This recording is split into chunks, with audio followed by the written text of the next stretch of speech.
Good evening, I'm Diana Sky, and you're watching World News Tonight here on TVP World.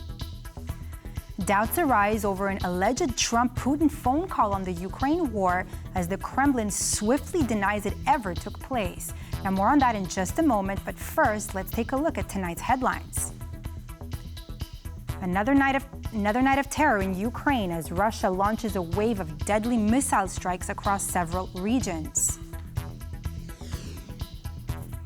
The political earthquake in Germany continues as Chancellor Olaf Scholz vows to pressure for snap elections he tried to delay.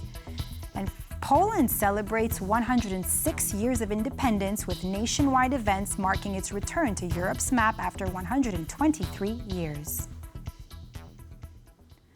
Now we begin with doubts over U.S. President-elect Donald Trump's and Russian President Vladimir Putin's alleged phone conversation discussing the war in Ukraine. Now, the news was initially broken by the Washington Post, citing undisclosed sources. The report was later quickly denied by the Kremlin. Now, our Pavel Trzaskowski has more. No further escalation of the war in Ukraine, and a reminder that the US has a significant number of boots on the ground in Europe. These are supposedly the two main takeaways from a recent phone conversation between Donald Trump and Vladimir Putin. Supposedly, because as for now, it's not clear whether the conversation actually took place. These words from the Kremlin. It is completely untrue. It is pure fiction. It is simply false information. Come as the tone of the alleged conversation seems to not match the conciliatory stance that Russia expected. Just last week, the Kremlin's press secretary said that Vladimir Putin is ready for talks and that Russia expects Trump to help stop the war. New administration is going to look for peace, not for continuation of the war. It is unclear whether Putin and Trump talked at all. The American president-elect's camp hasn't commented on the issue, but the interested parties are poised for Trump's first confirmed move. After election of Donald Trump, in general, I think the world is moving from a kind of a rules-based international order to a deals-based international order. And Donald Trump is going to find a deal with Putin.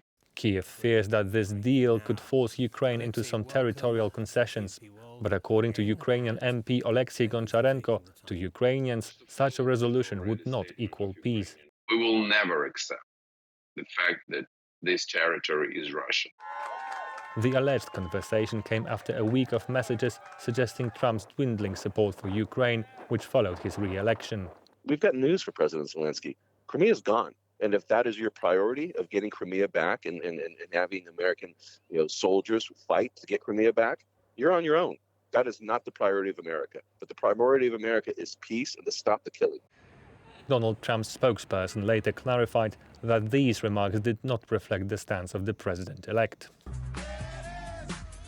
However, the message was followed by this Instagram post from Donald Trump Jr. The conflicting messaging comes as Jake Sullivan, the U.S. National Security Advisor, has told CNN that Biden will ask Trump to support Kiev when they discuss the transfer of power on Wednesday. President Biden will have the opportunity over the next 70 days to make the case to the Congress and to the incoming administration that the United States should not walk away from Ukraine. Also, the Biden administration has decided to rush the deliveries of the last $9 billion aid package and dispatch the weapons before January 20th, the day Trump takes office.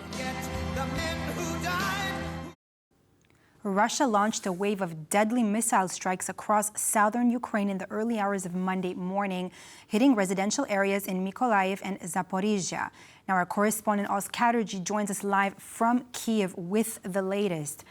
Good evening, Oz. What more can you tell us about these attacks? Any updates? Good evening. Well, another series of deadly attacks across Ukraine in the early hours of Monday morning, with the particular attacks happening in Zaporizhia, killing one person, leaving 21 injured. There, among them 5 children in that attack, again on a residential area. And in Mykolaiv, we have 5 dead and 1 injured in a drone attack across the area. That was a FAB 500 bomb attack in Zaporizhia and a drone attack in Mykolaiv. Now, we do have some eyewitness testimony from both of those attacks to come. Let's just listen to what they had to say. We were sleeping. It happened during the night at 1:30 a.m. There was a strike. What else can I say? Doors were blown out. You can see it for yourself. A door fell on a bed over there. My wife was injured. She has concussion and is at the hospital now. A fire broke out on the 4th floor, and a man living there died, my neighbor. He was killed. They carried his body out later. And another fire broke out on the 3rd floor. It destroyed the building's corner. There were also attacks in the central Ukrainian city of Kryvyi Rih. That's where President Zelensky's from. 14 people injured when a missile hit a building there. So another series of really deadly attacks across Ukraine. The Ukrainians are really going to be hoping that they can fend off these attacks coming into the winter months. Really tragic events unfolding there. Stay safe, Oz Chatterjee, our correspondent from Kiev in Ukraine. Hungary's Commissioner designate Oliver Várhelyi's final approval has been postponed at the European Parliament. Now, this makes him the only commissioner to face additional hurdles, and it could signal tough political haggling ahead as the last hearings approach on Tuesday. Our Brussels correspondent Sasha Farbach has more in his report. As we approach the finish line, major hearings still on Tuesday here in the European Parliament. The final of 6 major profiles, including the High Rep, Ms. Kallas from Estonia, and also big profiles like competitiveness. But what was really very much on the people's agendas here today in the Parliament was the Commissioner designate for Hungary, Mr. Várhelyi, who did not go through so well last week at his hearing. In fact, it was the only one that really caused a stir and hot water. In fact, that even during his actual times of questions of the grilling, he made some very strange and dubious comments, in particular about women's rights, looking also very much calling abortion not a medical issue or within EU competency. Now, this goes counter to a lot of what Parliament has done here. Now, earlier this spring, it is something, abortion, that what many MEPs wanted to include in the EU Charter of Fundamental Rights. So this is a resolution that went through. Let's just hear now what some of the MEPs had to say about Mr. Várhelyi's competency and if he's the right man for the job. Várhelyi had some difficulties in his answers in the committee, which meant that people were not satisfied. However, I see that there is a possibility that they will a little bit restructure his duties, and then I have noticed that EPP is strongly in favor of him, so I suppose in the end he will be elected. So I don't think he is qualified. He has been a very bad commissioner on enlargement for the past 5 years. He has insulted the members and the European Parliament, so I don't think he should be member in the next commission. Now it seems that all of this might be decided in a larger package deal once all the executive vice presidents have been heard tomorrow.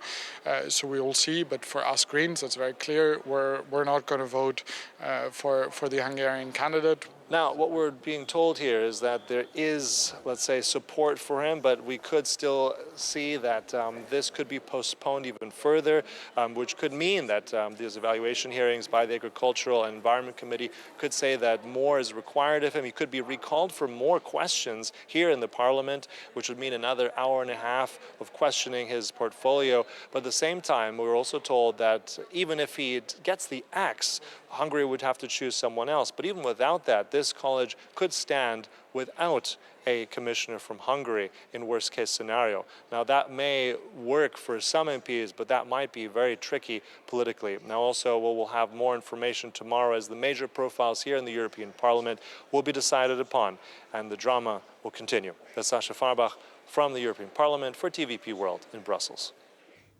Now, after the collapse of his government, the German Chancellor Olaf Scholz tried to put off snap elections as long as he could.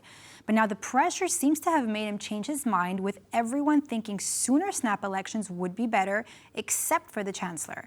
Our Michael van Bloemstein has more. This one sentence.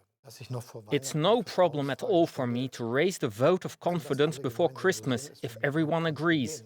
Could bring Germany's upcoming snap elections a lot closer. Initially, the head of the German government, Olaf Scholz, wanted the vote of confidence to take place in January.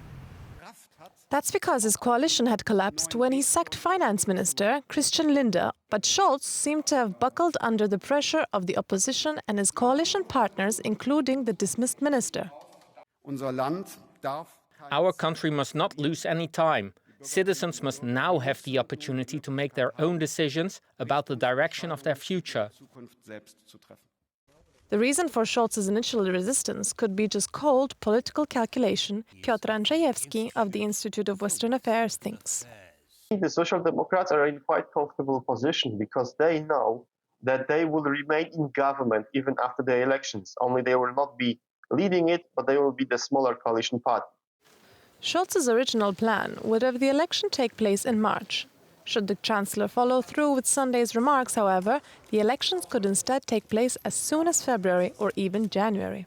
This is a coalition that has been so immensely dysfunctional, not only at national level, but also at the European level, that there are also quite a few voices that are more relieved than worried.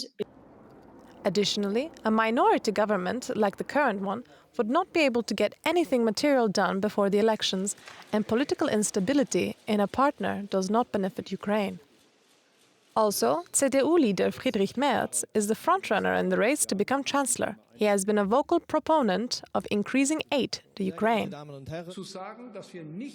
We will no longer accept that Putin keeps on the ruthless bombing of hospitals, kindergartens, all civilian infrastructure. And if he keeps on doing that, we, in agreement with the rest of Europe, should lift the ban on long-range strikes into Russia.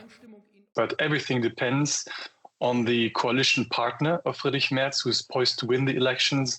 And if it's indeed the Social Democrats, then a lot of the old elements having impeded the German-Ukrainian relations will be part of the new German government again. Without a majority in government in Berlin, aid to Ukraine, the EU migration pact and other policies might be stalled. Now on to some alarming climate news. Now this year will be the warmest ever measured.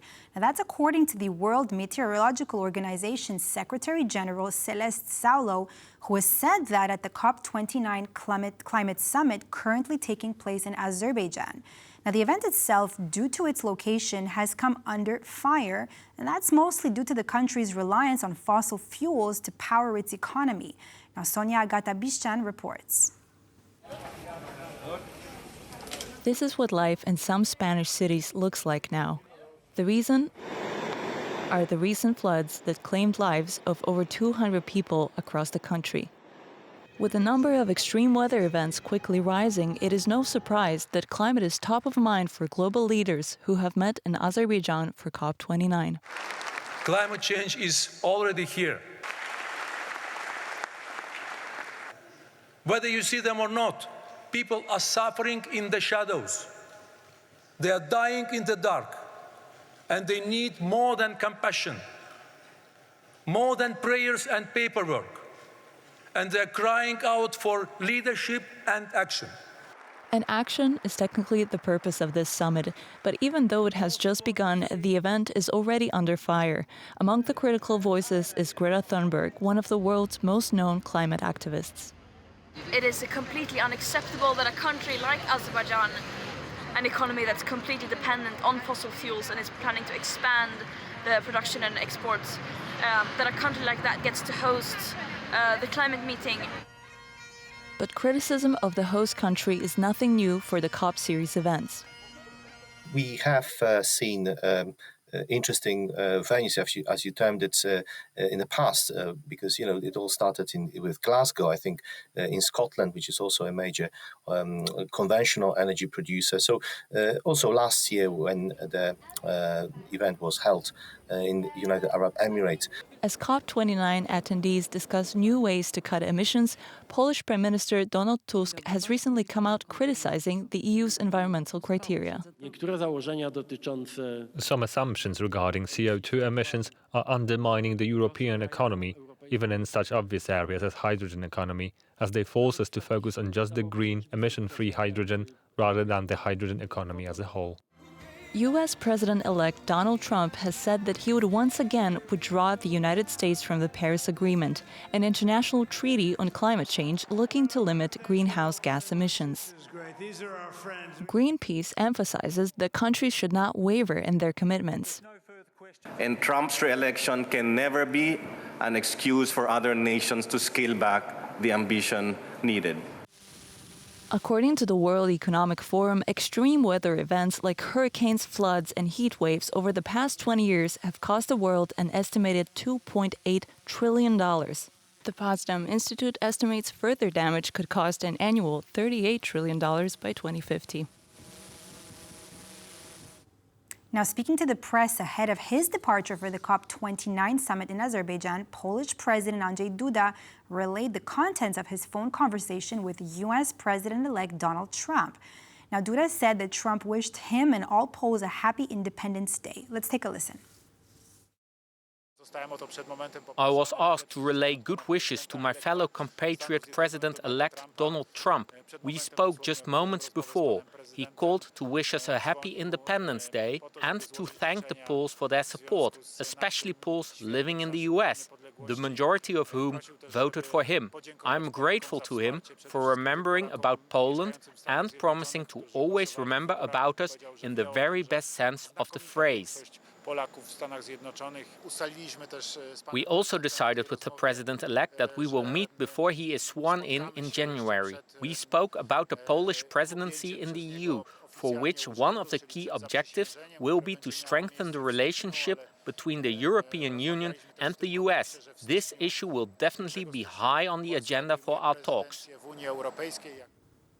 Now, staying on Poland, Poland has marked its Independence Day with a series of events commemorating the nation's reappearance on the map of Europe after 123 years on November 11, 1918.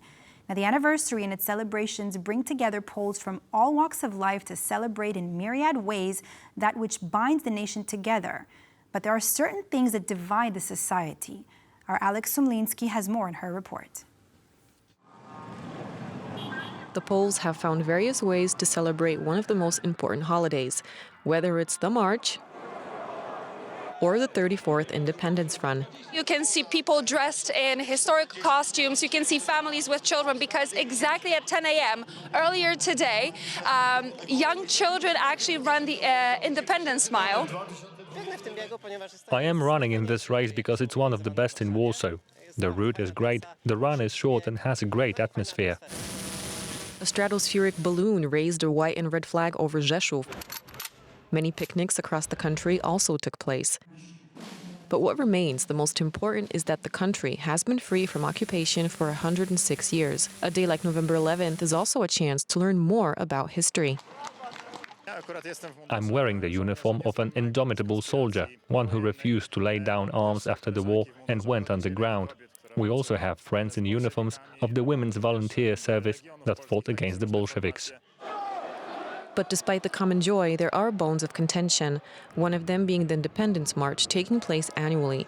Far-right Confederation's politicians are among the event organizers.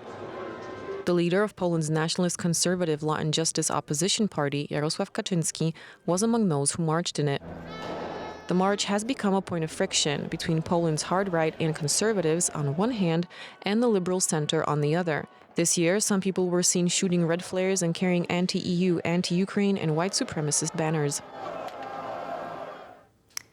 Tonight, we focus on Ukraine, where overnight Russian drone and missile strikes left at least 6 dead and over 20 injured, including children. And meanwhile, reports emerged of a potential conversation between Russian President Vladimir Putin and U.S. President-elect Donald Trump regarding Ukraine, a claim that Kremlin quickly dismissed as pure fiction. Now, joining me now to discuss these developments and more is Roland Flugmanstein, Brussels Office Director of Free Russia Foundation. Good evening, sir, and thank you so much for being with us here this evening on World News Tonight. Good evening and happy Independence Day, Poland. Thank you so much, sir. Now, let's begin first with this topic on this alleged conversation. Now, Kremlin spokes Dmitry Peskov has denied reports that Trump held phone calls with Russian President Vladimir Putin. Now, the report, of course, that the call took place was first published by the Washington Post. Now, given the Kremlin's denial of this phone conversation between the two. Do you think, why would you say that such reports are emerging? Where could have the Washington Post really taken this source from? Look, I have no idea. There must be some reason the Washington Post is reporting this. And in fact, the phone call may have taken place, and Trump may indeed have said what he's reported to have said, which is basically a kind of a deterrence against Russian escalation in the war in Ukraine. But this could be actually the reason why the Kremlin is denying that the phone call ever took place, because it would be embarrassing to them. The point that makes me wonder whether it took place at all is that the Trump camp doesn't seem to corroborate that the phone call actually took place. So, we're back to square one. It's a very, very murky thing. And before we know further details, we can't really judge this situation. All right, now say that this conversation did take place. I'm really putting you in that scenario. Now, how could that impact current U.S. policies or future support for Ukraine, especially as this conflict keeps intensifying, as what we saw even on Monday? It's way too early to say. Honestly, we get totally conflicting signals from Mar-a-Lago, where advisors and potential future appointees to cabinet posts are basically elbowing each other to get the attention of the future president. The signals, we get some signals that would suggest a rather pro-Kremlin policy. I would even venture to say throwing Ukraine under the bus, as the saying goes. If you consider that Trump today ruled out to give any cabinet post to Nikki Haley or to Mike Pompeo, those were the main Russia hawks in Trump's environment, I would say. Now, there are further signals, like the tweet by Donald Jr., who basically mocked Ukraine in a very, very tasteless way, saying that your allowance will end in 38 days or something. So we get this kind of signal, which would be really bad news for Ukraine. But we also have the report by the Washington Post that Trump actually threatened Putin with consequences for escalation, mentioning U.S. troops in Europe. In the end, we don't know yet who is going to be National Security Advisor. We don't know who is going to be Secretary of State. And we don't know what Trump himself really, really thinks. I mean, the only thing we know for certain is that that Trump is going to be very hard to predict. But I mean, he did say that he could end this war in Ukraine in just one day. I mean, many times he's mentioned this even throughout his campaign, but he didn't explain how he would do so. What do you think he means? Well, he's also said, on the one hand, he's going to threaten Putin with arming the hell out of Ukraine. I'm just, quoting some Trump advisors I've talked to in recent weeks. And on the other hand, he suggested that he might actually turn off assistance to Ukraine to bring them to the negotiating table. Well, he cannot do these two things at the same time. Sorry, it just doesn't work. So I think even Trump himself doesn't know how he's going to bring about such a deal, especially since we all know Putin is now not only demanding territorial concessions from Ukraine, he's not only demanding Ukrainian neutrality, putting off NATO membership for 20 years, but he's also demanding regime change in Kyiv. And this, I'm really serious about this. This is something that no Western leader should even think about delivering and cannot deliver, by the way, because that's the sovereign decision of the Ukrainian people, like the two other questions as well. So I'm at a loss in trying to guess how Trump is going to bring Putin to the negotiating table and force the Ukrainians to actually accept a diktat from the Kremlin, which the kind of points that I mentioned would signify. Let's go through those Russian strikes on Monday. Now, what would you say is the strategic significance of Russia's drone attacks on Zaporizhzhia, Mykolaiv, Kryvyi Rih, particularly now and particularly as the winter is approaching? What is his message here? It's sheer terror against the Ukrainian population. I mean, Putin knows exactly that Ukrainian energy infrastructure has already been destroyed to a considerable degree. You know, the estimates vary between 30 and 40, maybe 50%. Winter is approaching. It will mean a lot of hardship for Ukrainian civilians.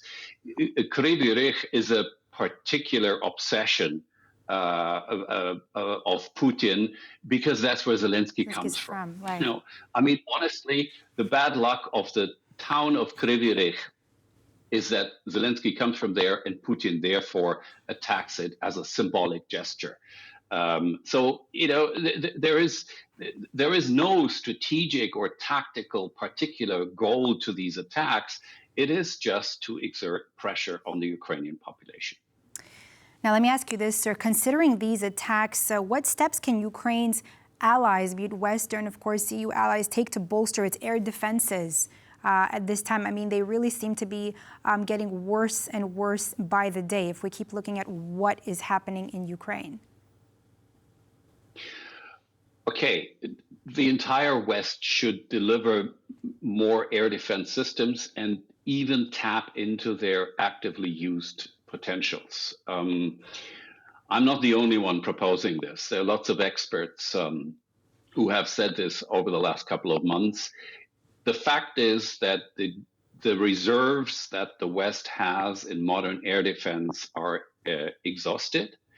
And on the other hand, Western countries, NATO member states, do not need the amount of air defense systems that they have on active duty. So there should be a segment of that should be delivered to Ukraine now, while, of course, production has to be ramped up all across the West. Now, as far as Europe is concerned, I have to say Europe in particular should now prepare for picking up the leadership on assisting Ukraine financially, economically, and especially militarily.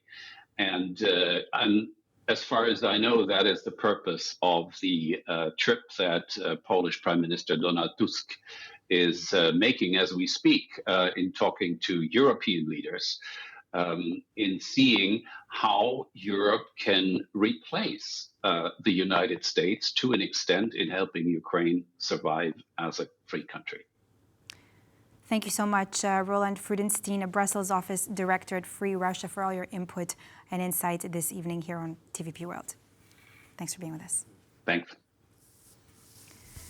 And that's all for this edition of World News Tonight here on TVP World. I'm Diana Skaya. Thanks for watching, and happy Polish Independence Day.